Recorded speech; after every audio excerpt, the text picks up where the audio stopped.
Hi, I'm Rob Wolf, Director of Communications at the Center for Court Innovation. Today we're talking about supervised visitation with two experts from the New York Society for the Prevention of Cruelty to Children, an organization that I was fascinated to learn is over 140 years old and was the first child protection agency in the world.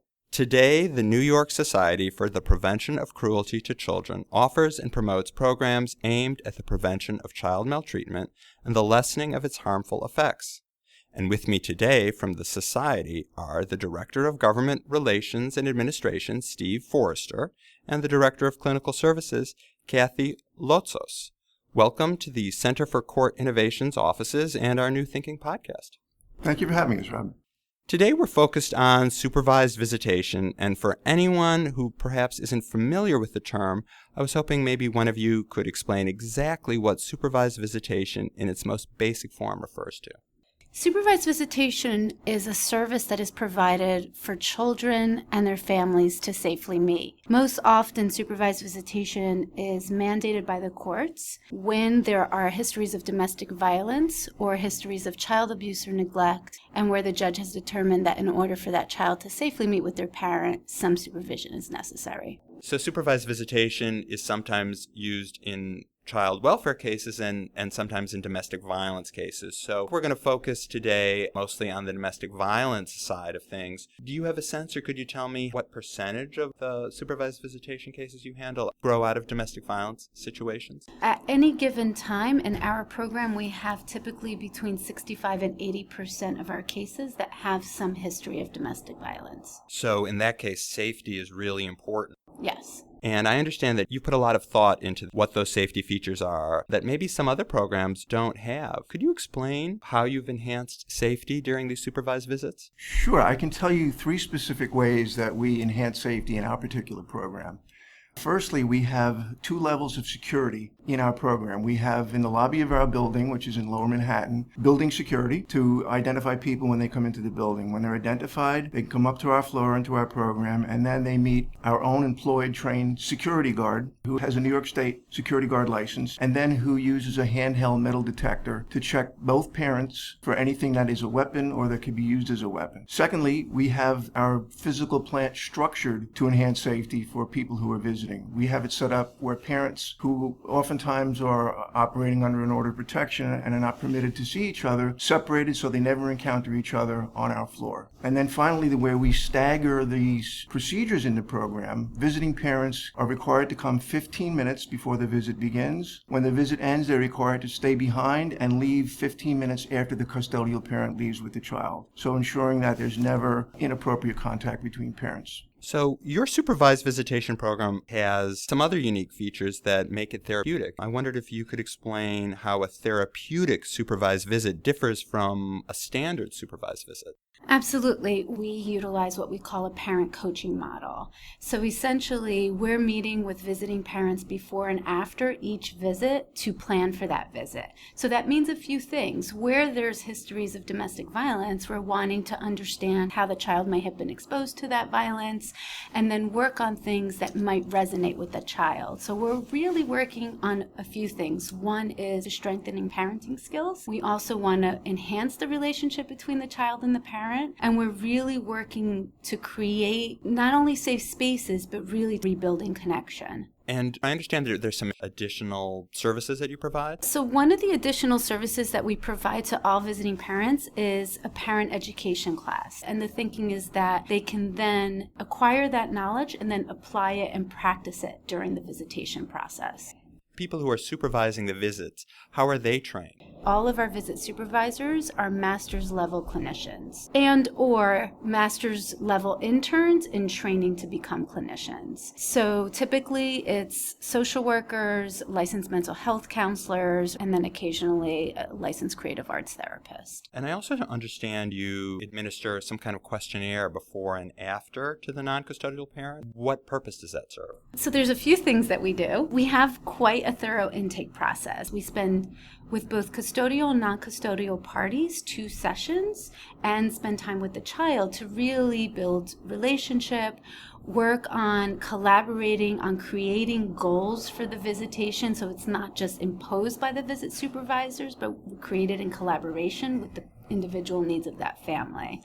In addition to that, we will administer what we call the adult adolescent parenting inventory, which gives us a baseline of where that parent's beliefs are about parenting. And then 12 weeks later, we re-administer that to see if the interventions have shifted those beliefs at all. You also work closely with the custodial parent. The work with the custodial parent is an important piece of the work, especially where there's histories of violence. If the custodial parent is the person who is the survivor of violence, they may be coming in with certain symptoms, reactions to that history of violence. So we're really wanting to make sure that they're feeling safe. So some of the work might be as simple and straightforward as safety planning. Some other pieces are how to remain child-centered in the face of you have to bring a child to a visit maybe with the person who perpetrated violence against you. That is a loaded thing. And so wanting to both safety plan while at the same time balancing that against ensuring that they're preparing that child for that visit. Your organization obviously has to collaborate with the courts, and I wonder how you get your referrals or communicate in terms of providing feedback on the results of the supervised visits. We very much are sensitive to the fact that there is this court process going on which needs to inform the work that we do. We'll prepare summary reports, and they're quite detailed. We'll talk about the interaction between the child and the parent during the visits, and we'll, of course, include in the reports any issues of concern that were raised during the visitation process. One more, I think, important point to make is that the NYSPCC is a member of the International Supervised Visitation Network. That's an organization of supervised visitation providers throughout the United States and in other countries. The network has issued guidelines and standards of practice vis-a-vis communication with the court. One thing the standards require us not to do is to make a recommendation regarding whether visitation should be unsupervised or there should be some other change in the visitation arrangement. And the reason for that is, in a supervised visitation program, the clinicians are seeing the parents and the child in a setting which is, in some ways, it's artificial, and it really can't predict how the parent will behave with the child outside of the 4 walls of the visitation program. So we're very, very careful not to go into the area of making recommendations that are not appropriate to make to the court. And can you tell me a little bit about your collaboration with the Brooklyn Integrated Domestic Violence Court? And for listeners who maybe don't know what an integrated domestic violence court is, that's a court that works with families who have cases in multiple parts of the New York State court system. So they could have a criminal case. Well, they have to have a criminal case, but they also have some sort of civil case as well, maybe a family court case, or they could have a matrimonial case. The Brooklyn Integrated Domestic Violence Court approached us and asked us if we would be willing to collaborate as an agency, that they would refer cases that were in their court that could benefit from therapeutic supervised visitation, where the presence of domestic violence prevented a parent from seeing the child in an unsupervised setting. And we're very proud of the fact that when the court reached out to us, they said when we had this opportunity to collaborate with the program, the only program we thought about and the one we wanted was you guys. So we were very pleased, and we thank the folks at the Brooklyn IDV Court for that nice gold star on our reputation. So we met with the personnel from the court. We met with the 2 IDV judges, Judges Morgenstern and Henry. We met with their staffs. We initially met in the courthouse, and then we had the court folk come and visit our program and see the physical setup and got to know each other. And right now, as we speak, the cases from the Brooklyn IDV Court are being serviced in our program. We get regular referrals from them, but we are always open to take referrals from the courts. I must say our program is in great demand, and supervised visitation services, especially those like ours, which are free. We don't charge the families any fees for our services. So we have to find funding to operate a program of this high quality at this level. Oftentimes we have to place families on a waiting list, and that can be 3-4 months or sometimes even more. That's something that the system needs to do a better job at. The courts, government, private agencies, foundations, funders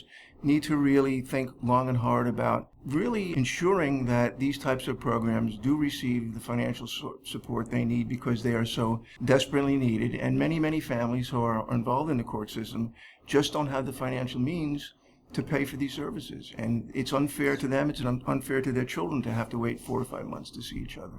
And if someone were interested in implementing some of the safety procedures or the therapeutic supervised visitation program, what resources should they turn to? So there's a couple of things I would say about that. One is the Supervised Visitation Network is a really phenomenal resource for providers that are wanting to begin programs.